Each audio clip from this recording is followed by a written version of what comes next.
Hello and welcome to बड़ा Gyan classes. आज हम फिर से एक बार आपके लिए लेके आए हैं इंग्लिश की बेहतरीन क्लास। मैं हूं सुनील मिश्रा और मैं आपको भी पढ़ाऊंगा इंग्लिश ग्रामर के एक और बेहतरीन चैप्टर जो सिर्फ एक क्लास के लिए नहीं बल्कि सभी क्लासेस के लिए बहुत ज्यादा इंपॉर्टेंट है। अगर खास तौर पे बात किया जाए तो क्लास 7 से लेकर के 12 तक के तो ये सिलेबस में ही शामिल है। उसके बाद अगर हम कॉम्पिटिटिव की दुनिया में आते हैं तो वहां पर भी हमको ये चैप्टर पढ़ना बहुत ज्यादा जरूरी होता है। So that's why we can say that this is the one of the most important chapter of English grammar. तो आज का सेशन आपको पूरे बहुत अच्छे तरीके से बिल्कुल ध्यान लगा करके सुनना है, समझना है। और अगर एक बार समझने में कोई दिक्कत हो तो ये वीडियो आप 2 बार 3 बार देख लेंगे। उसके लिए आपको क्या करना होगा, just you will have to do one thing, that you will have to watch this video till the end. आपको आखिरी तक देखना है इस वीडियो को। और अगर आपको वीडियो अच्छा लगे, बिल्कुल अच्छा लगेगा, क्योंकि I know how do I teach, तो आपको ऑफ कोर्स अच्छा लगेगा। तो उसके लिए आपको लाइक करना है, शेयर करना है। And if you are still not subscriber of the Bada Gyan classes, then subscribe right now. So without any further delay, let's get started. तो आइए शुरू करते हैं। और आज का जो हमारा ये चैप्टर है उसका नाम है डायरेक्ट एंड इनडायरेक्ट स्पीच। इसका दूसरा नाम हम लोग नरेशन भी कहते हैं। और रियली ये बहुत ज्यादा इंपॉर्टेंट चैप्टर होता है और थोड़ा सा डिफिकल्ट भी होता है। अगर कोई स्टूडेंट इसको अच्छे तरीके से नहीं समझा हो या अगर टीचर्स के ही समझाने में अगर कहीं कोई प्रॉब्लम हुआ हो तो स्टूडेंट्स के लिए टेढ़ी खीर हो सकती है। मगर आज के बाद आई गारंटी कि आज के बाद आपको इस चैप्टर को लेकर के कोई तरह का समस्या, प्रॉब्लम, दिक्कत, कष्ट, दुख, पीड़ा कुछ भी नहीं होगा, क्योंकि बड़ा ज्ञान क्लासेस लेके आया है आपके लिए ये चैप्टर। तो चलिए शुरू करते हैं। देखिए, अगर हम डायरेक्ट और इनडायरेक्ट स्पीच की बात करें तो सबसे पहले हमको उसकी कुछ बेसिक चीजों को समझना होगा कि इसमें 2 शब्द आप बार बार सुनेंगे, एक रिपोर्टिंग वर्ब और दूसरा सुनेंगे आप रिपोर्टेड स्पीच। ठीक है, देखिए एक्चुअली अगर हम बात नरेशन की करें तो इसका मतलब होता है कथन, यानी कोई एक सेंटेंस कहा गया है, लिखा गया है, बिना उसका सेंस चेंज किए दूसरे तरीके से कहना ही कथन कहलाता है, यानी नरेशन कहलाता है। ठीक है, यानी उसी चीजों को, उन्हीं बातों को फिर से एक नए तरीके से रिप्रेजेंट करने का नाम ही नरेशन है। तो जाहिर सी बात है इसमें 2 भाग होंगे। पहला भाग को हम लोग क्या बोलेंगे, डायरेक्ट स्पीच बोलेंगे। ठीक है, और दूसरे भाग को हम लोग क्या बोलेंगे, तो इनडायरेक्ट स्पीच बोलेंगे। इंग्लिश ग्रामर में हम लोग जनरली क्या करते हैं, तो इसी का एक भाग से दूसरे भाग में ट्रांसफॉर्मेशन करते हैं। डायरेक्ट से इनडायरेक्ट में हम लोग बदलाव करते हैं। तो जब हम डायरेक्ट को समझने जाते हैं तो वहां पे 2 वर्ड हमको बार बार सुनने को मिलता है। पहला रिपोर्टिंग वर्ब और दूसरा रिपोर्टेड स्पीच। ध्यान से सुनिएगा और समझिएगा। कितने वर्ड हुए, 2। रिपोर्टिंग वर्ब एक सुनने को मिलेगा, एक रिपोर्टेड स्पीच सुनने को मिलेगा। अब जैसे कि मान लीजिए कोई एक हम सेंटेंस लेते हैं उदाहरण के तौर पे, जैसे he says I am your friend. Okay, अब यहां पे हम देखेंगे तो इस सेंटेंस के एक होने के बावजूद भी इस सेंटेंस के 2 भाग हैं। पहला एक ये सेंटेंस हमको दिखाई पड़ता है ही सेज, और दूसरा हमको ये दिखाई पड़ता है I am your friend. He says to me कर दीजिए, समझने में ज्यादा आसानी होगा। अब यहां पे हमको 2 सेंटेंस यहां पे दिखाई पड़ता है। एक सेंटेंस जो है इन्वर्टेड कॉमा के अंदर है, यानी इन्वर्टेड कॉमा से घेरा हुआ है, उसके अंदर एक सेंटेंस है, और एक सेंटेंस हमारा इन्वर्टेड कॉमा के बाहर। तो देखिए यहां पे अब हम इसको समझने का प्रयास करते हैं। रिपोर्टिंग वर्ब किसको कहते हैं, एकदम हिंदी में इसलिए लिखे हैं ताकि हिंदी मीडियम के स्टूडेंट्स को भी समझने में आसानी हो, और इंग्लिश मीडियम को तो हिंदी आता ही है तो वो तो आसानी से समझ जाएंगे। इन्वर्टेड कॉमास के बाहर एक वाक्य रहता है जिसके वर्ब को रिपोर्टिंग वर्ब कहते हैं। क्या बोले, इन्वर्टेड कॉमा के बाहर एक वाक्य रहता है। Understand, he says. ठीक है, ये क्या है भाई, तो ही सेज टू मी, ये क्या है, तो ये हमारे इन्वर्टेड कॉमा से बाहर है, इसलिए इसको क्या बोलेंगे, इसको रिपोर्टिंग वर्ब कहेंगे।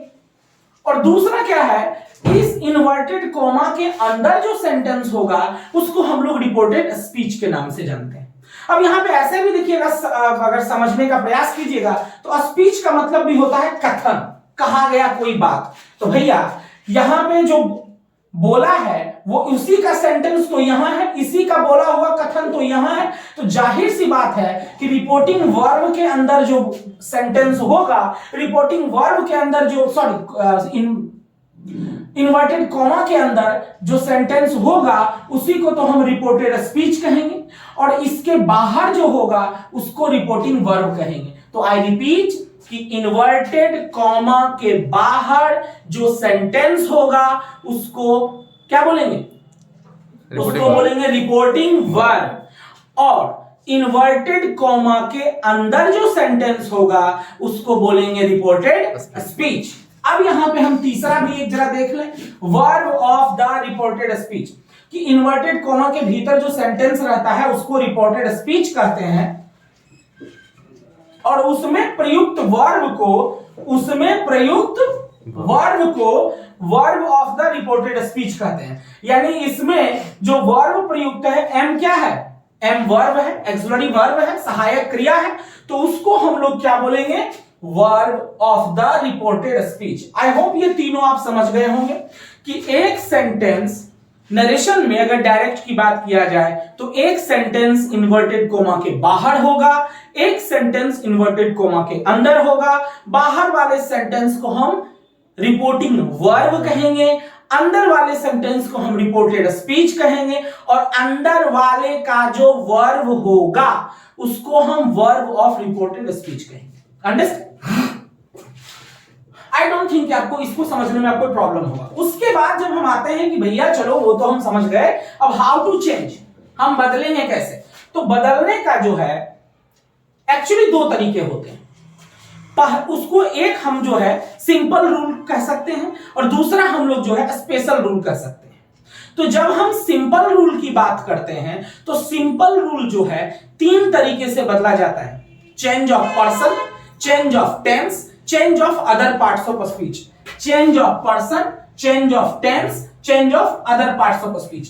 ये सिंपल रूल के अंतर्गत तीन तरीका है जिसके बेसिस पे हम डायरेक्ट से इनडायरेक्ट में बदलेंगे। तो अब हमारा सबसे पहला क्या है भाई?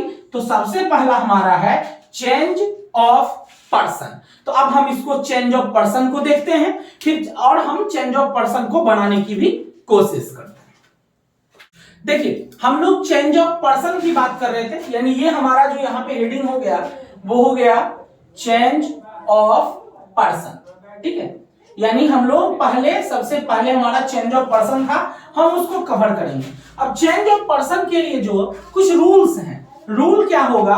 पहला रूल क्या कहता है कि फर्स्ट पर्सन, जो आपको भी पता है पर्सन तीन होते हैं, फर्स्ट पर्सन, सेकंड पर्सन और थर्ड पर्सन। तो फर्स्ट पर्सन जो होगा वो रिपोर्टिंग वर्ब के सब्जेक्ट के अनुसार बदल जाएगा। सेकंड पर्सन जो होगा रिपोर्टिंग वर्ब के ऑब्जेक्ट के अनुसार बदल जाएगा, और थर्ड पर्सन जो है उसमें कोई तरह का बदलाव नहीं होगा। So that's why third person no change. अगर ये आपको याद ना रहे तो एक सिंपल फॉर्मूला आप याद रखिएगा यहां पे, फर्स्ट पर्सन सब्जेक्ट के अनुसार, सेकंड पर्सन ऑब्जेक्ट के अनुसार, थर्ड पर्सन नो चेंज, यानी 1 2 3 SON, यानी 123 बेटा का फॉर्मूला। फर्स्ट पर्सन सब्जेक्ट के अनुसार बदलेगा, सेकंड पर्सन ऑब्जेक्ट के अनुसार बदलेगा, थर्ड पर्सन एंड बोले तो नो चेंज। ठीक है, उसके बाद कुछ याद रखने वाला बात है कि क्या है भाई, कि अगर प्रेजेंट टेंस में सेंटेंस हो और फ्यूचर टेंस में सेंटेंस हो तो उसके टेंस में कोई बदलाव नहीं होगा। टेंस में जो बदलाव होगा वो सिर्फ पास्ट टेंस में होगा, और पास्ट टेंस में जो हम उसका जो चर्चा करेंगे वो चेंज ऑफ टेंस में करेंगे। यानी यहां पे हमको टेंस में कोई बदलाव नहीं है। अगर आप में से किसी भी स्टूडेंट्स को टेंस को लेकर के कोई प्रॉब्लम है तो बड़ा ज्ञान क्लासेस की वेबसाइट पे आपको टेंस का जो है क्लास पूरा कवर किया हुआ मिल जाएगा, आप उसे देख सकते हैं।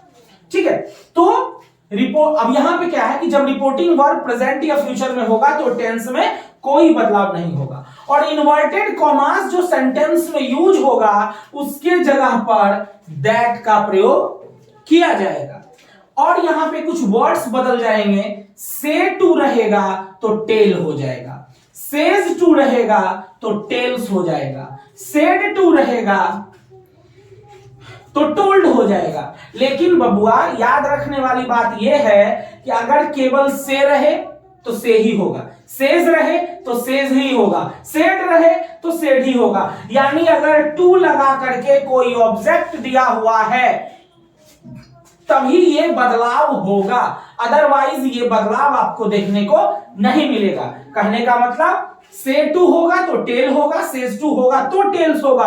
लेकिन अगर केवल से हो सेंटेंस में तो सेम टू सेम उतार देंगे, अगर सेज हो सेंटेंस में तो भी सेम टू सेम, और अगर सेड हो सेंटेंस में तो भी सेम टू सेम हम उतार देंगे। चलिए अब एक एग्जांपल से इसको समझने की कोशिश करते हैं, ठीक है।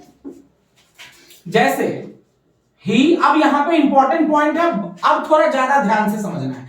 He says to me I am your friend. Okay, चलिए जरा ध्यान से समझेंगे। यहां पे ये हमारा क्या हो गया, रिपोर्टिंग वर्ब हो गया। ये हमारा क्या हो गया, रिपोर्टेड स्पीच हो गया। अंडरस्टैंड। अब हमको क्या करना है भाई, तो हम क्या कर रहे हैं, चेंज ऑफ पर्सन कर रहे हैं, ठीक है। तो चेंज ऑफ पर्सन जो हम कर रहे हैं तो इसमें पर्सन चेंज होगा। तो चलिए शुरू किया जाए भगवान का नाम लेके। ही है, कोई आपत्ति विपत्ति नहीं, सब्जेक्ट जिस भी रूप में होगा, जो भी होगा, he she it name these those जो भी लगा देना है। अब यहां पे है सेज टू है, ये रहा आपके सामने रूल, क्या बदलेगा, टेल्स हो जाएगा। चलिए लगा दीजिए टेल्स। उसके बाद ये आपका जो मी है उसको लेकर के कोई झमेला नहीं, लगा देना है। अगला क्या है, इन्वर्टेड कॉमास को उड़ा देंगे और उसके जगह पर क्या लगाएंगे, दैट लगाएंगे। चल भाई लगा दीजिए। यहां तक तो था ट्रेलर, फिल्म अब शुरू है। आई कौन सा पर्सन, आपको अगर पर्सन और नंबर नहीं पता तो पहले उसको पता कर लेंगे, अदरवाइज हम आपको बता देंगे। फर्स्ट पर्सन में क्या होता है, आई वी, ठीक है। सेकंड पर्सन यू, और third person he she it name these those they. Understand, ठीक है।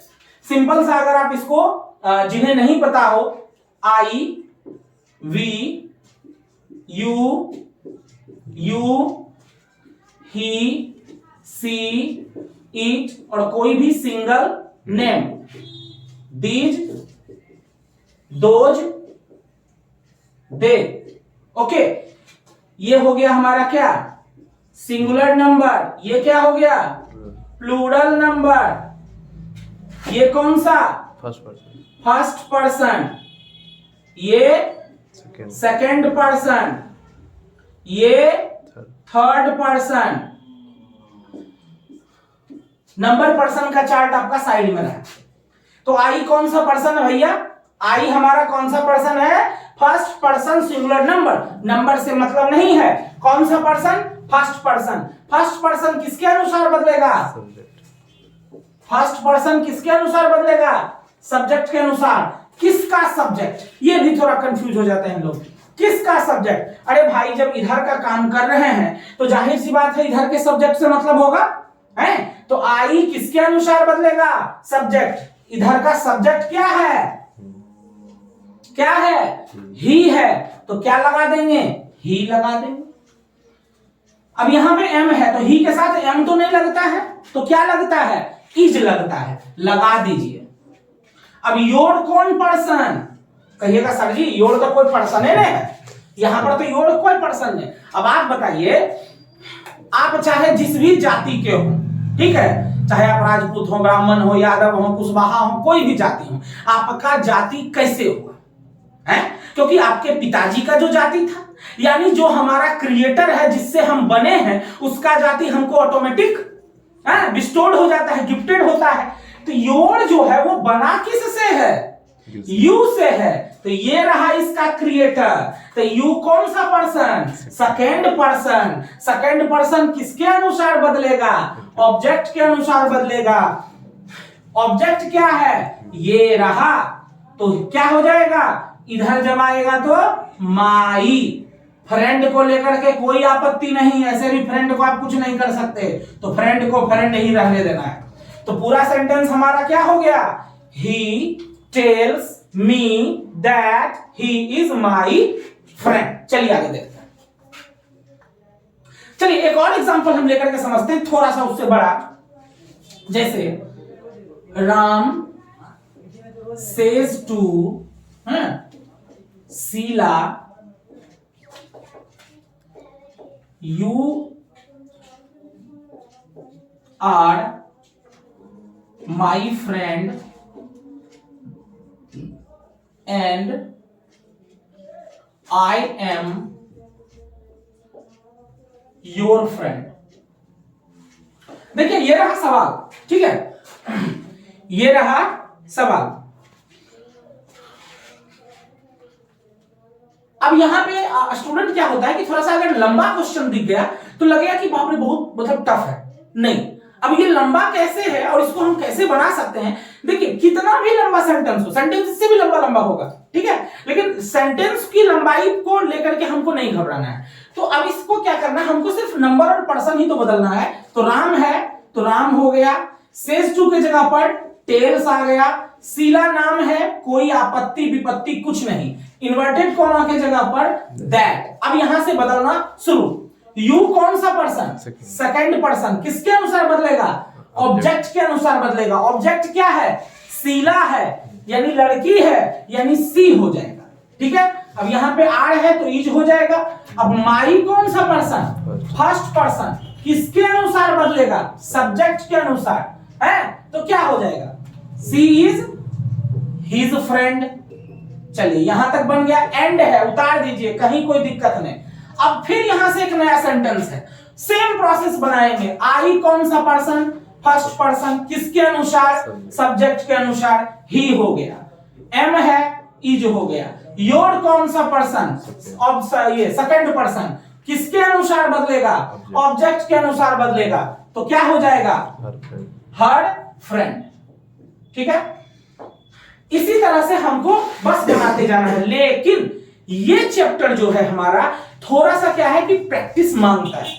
कुछ चैप्टर्स होते हैं जिसमें कि हम कम प्रैक्टिस भी करते हैं तो चलता है, लेकिन ये वो चैप्टर है जिसमें कि हमको ज्यादा से ज्यादा प्रैक्टिस की जरूरत है, ठीक है। अगर हमारा प्रैक्टिस कमजोर पड़ेगा तो फिर प्रॉब्लम्स क्रिएट हो जाएगा। इसलिए आपको क्या करना है कि आज हम चेंज ऑफ पर्सन तक ही इस वीडियो में, इस क्लास में, इस सेशन में समझाएंगे, और चेंज ऑफ पर्सन के बेसिस पे आपको बहुत सारे क्वेश्चंस को सॉल्व करना है। और जब हम चेंज ऑफ टेंस में आएंगे तो एक बार फिर से हम इसको शॉर्ट में रिवाइज कर देंगे, ताकि अगर आपको थोड़ा प्रॉब्लम भी रह गया हो तो आपको प्रॉब्लम ना हो। तो इसके लिए क्या करना है, जब हम चेंज ऑफ टेंस का जो चैप्टर लेके आएंगे तो आपको उसको भी ध्यान से देखना है, क्योंकि उसमें भी इसका कुछ इनपुट होगा। और तीनों आगे आने वाले सारे वीडियोस को आपको ध्यान से समझना है, because narration is one of the होंगे, बहुत अच्छे से सीखे होंगे। तो for that you will have to do 3 things for our Bada Gyan classes team. First of all, just you will have to like our videos because it will motivate our whole team. That's why we can try to make better and better for you. And also you have to share this video to the more and more person. And still you are not subscriber of बड़ा ज्ञान, then please subscribe right now. तो हम फिर मिलते हैं अगले class में change of tense chapter of narration को लेकर के। तब तक बने रहिए, stay tuned with the बड़ा ज्ञान classes. So thank you so much for attending this class and joining us till the end. Thank you so much.